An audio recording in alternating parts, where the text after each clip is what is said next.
नमस्कार शिव भक्तों, हर हर महादेव, जय शिव शंभू, जय भोलेनाथ। मैं आप लोगों को एक भोलेनाथ की कथा सुनाने जा रही हूँ। ओम गणेशाय नमः, ओम गणेशाय नमः। अब कथा पर चलते हैं। बहुत समय पहले की बात है। एक गांव में एक किसान रहता था। किसान के 2 बच्चे थे और पत्नी। किसान जो था भोलेनाथ का भक्त था, महादेव जी का। डेली उसका नियम था कि अपने खेत पर जाने से पहले नहा धो करके भोलेनाथ के मंदिर में जाता, उन्हें जल चढ़ाता और उनकी पूजा पाठ करता था। एक दिन किसान जब खेत पर जाने लगा तो किसान का छोटा सा बेटा था, 3 साल का। वह भी जिद करने लगा। किसान जैसे ही बेटे को गोदी में उठाया तो उसकी 5 साल की बेटी थी, वो भी जिद करने लगी। तो किसान दोनों बच्चों को साथ ले लिया। तो पत्नी बोली कि मैं ही घर पर क्या करूँगी, मैं भी चलती हूँ, तुम काम करोगे, मैं भी थोड़ा घास वास वहाँ से हटाऊँगी। चारों परिवार खेत पर चले गए। किसान और किसान की पत्नी खेत में काम कर रहे थे और किसान का बेटा जो था, दोनों बच्चे वहीं खेल रहे थे। इसके बाद एक विषैला नाग आया और किसान के बेटे को काट लिया। जब किसान के बेटे को काट लिया तो बेटी चिल्लाई। किसान पत्नी वहाँ पर गए और देख रहे हैं बेटे को नाग ने डस लिया है। दोनों बहुत रोने लगे। बहुत पुराने समय में जो है क्या होता था कि जो है इतने डॉक्टरों की सुविधा नहीं होती थी। केवल वैद्य रहते थे, वही इलाज वगैरह करते थे। किसान अपने बच्चे को लेकर के आया। बहुत भीड़ लग गई। उस समय वैद्य जी कहीं गांव से बाहर गए थे। अब बच्चे की जान बिल्कुल खतरे में थी। तमाम भीड़ लगी हुई थी। उसके बाद जो है बच्चा समझ लीजिए मरने की स्थिति में था। उस भीड़ में से एक संत आए और संत बोले कि क्या हुआ है। लोगों से पूछे कि क्या हुआ, यहाँ भीड़ क्यों लगी है। बोले एक बच्चे को नाग ने डस लिया है और वैद्य जी गांव में है नहीं। वो भीड़ को चीरते हुए गए और उस बच्चे का, किसान के बेटे का इलाज किए। बच्चा ठीक हो गया। इसके बाद जो है संत वहाँ से चले गए और किसान जो है भगवान को कोसने लगा कि मैं आपकी इतनी पूजा भक्ति करता हूँ और फिर भी बताइए मेरे बेटे को नाग ने डस लिया। ये बात आई गई हो गई। एक दिन किसान बाजार जा रहा था। उसको रास्ते में 2 सांड लड़ रहे थे।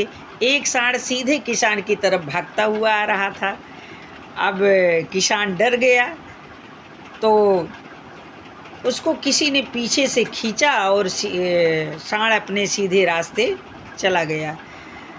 तो किसान फिर भगवान को कोसने लगा, भोलेनाथ को, कि बताइए आज तो मुझे सांड ही मार डालता, आप मेरी कोई मदद नहीं करते हैं। अब इसके बाद जो है भगवान को खूब कोसा वोसा। इसके बाद ये भी बात आई गई। उस साल किसान की फसल बहुत अच्छी हुई। किसान अपने खेत में जो फसल थी उसकी देख रेख कर रहा था। कुछ फसल तो उसके घर पर आ गई, लेकिन तो पूरी फसल घर पर नहीं आ पाई थी। तब इतना साधन भी नहीं था। किसान बोला कि पत्नी से तुम घर जाओ, मैं खेत पर ही रुकता हूँ। उसके बाद वो देख रहा खूब तेज़ बादल, घटा घिरने लगी। वो बेचारा प्रार्थना करने लगा कि प्रभु बारिश मत करिए, नहीं तो मेरी फसल बर्बाद हो जाएगी। लेकिन बारिश कहाँ रुकने वाली, बहुत बारिश हुई, उसकी सारी फसल नष्ट हो गई। अब किसान बहुत निराश हो गया। भोलेनाथ के मंदिर में गया और दहाड़े मार करके शिवलिंग को पकड़ के रोने लगा कि प्रभु आप मेरी मदद नहीं किए। मैंने कितना हाथ जोड़ा आपसे, लेकिन आप, मेरी फसल बर्बाद हो गई। मेरे बेटे को नाग ने काटा और जो है उस दिन तो सांड ही मुझे मार डालता। फिर बाबा जो है बड़े दयालु हैं। अपने भक्त की पुकार पर बाबा प्रकट हो गए और बोले कि भक्त ये बताओ, तुम जिस दिन तुम्हारे बेटे को नाग ने काटा था उस दिन तुम्हारे गांव में वैद्य नहीं था, तो तुम्हारे बच्चे को कौन बचाया? वो मैं ही था। और जिस दिन तुम्हें सांड तुम्हारी तरफ आ रहा था, पीछे से कौन खींचा? वो मैं ही था। बारिश मैंने इसलिए किया कि तुम्हारी जो फसल थी उसमें लोगों ने जलन की वजह से तुम्हारी फसल अच्छी हुई थी, जहर मिला दिए थे। अगर वो फसल तुम्हारे घर पर जाती तो तुम्हारा पूरा परिवार ख़त्म हो जाता, इसलिए मुझे बारिश करनी पड़ी। लेकिन बाबा प्रसन्न हो गए, बोले ठीक है। अब तुम्हारे किसान रोने लगा, बाबा के पैर पकड़ लिया कि बाबा मुझसे गलती हो गई।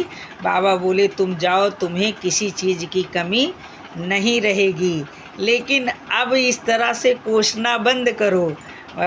किसान बड़ा शर्मिंदा हुआ, बाबा के पैर में गिर पड़ा, बाबा आशीर्वाद दिए और अंतर ध्यान हो गए। ऐसे हम लोग भी हैं, अगर कहीं भी कोई भी दिक्कत आती है तो हम लोग भगवान को ही कोसने लगते हैं। अरे मैं तो ये करती हूँ, वो करते हैं, पूजा इतनी करते हैं, फिर भी भगवान हमें ही कष्ट देते हैं। देखिए कुछ प्रारब्ध भी होता है जीवन में, ये सोचिए कष्ट आके कट जाए वही भगवान की बहुत बड़ी कृपा है। भगवान को कोसना नहीं चाहिए, भगवान की कोई गलती नहीं होती है। वो मेरी छोटी सी कथा यहीं पर समाप्त होती है। अगर मेरी कथा अच्छी लगी हो तो मेरे वीडियो को लाइक और शेयर ज़रूर कर दीजिएगा। कमेंट बॉक्स में जय महादेव ज़रूर लिखिएगा। हर हर महादेव, जय शिव शंभू, जय भोलेनाथ। धन्यवाद।